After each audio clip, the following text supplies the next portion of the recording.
manana ny ambarany ihany koa moa ny avy amin'ny akolafira valy manana mahakasika ny fametrahana an'izay FFM izay araiky nambarana Andriamatoa Mamy Rakotoarivelo ny alarobia lasa teo dia hojerena sy tsaraina amin'ny asany na ampiavana na tsy ny FFM.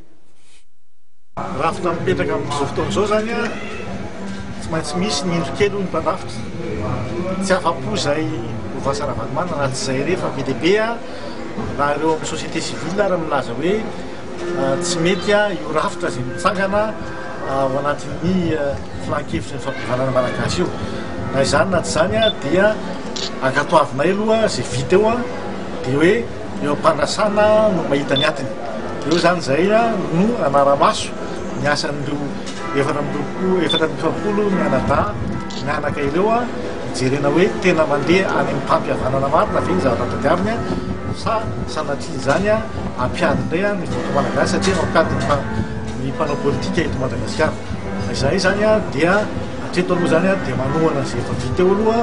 dia avy eo ho hita eo ihany ny toromarika izay azo apetraka raha ohatra sanatria tsy mandeha araka ny tokony izy a ny asa ataon'izany filan-kevitra fampihavanana malagasy zany.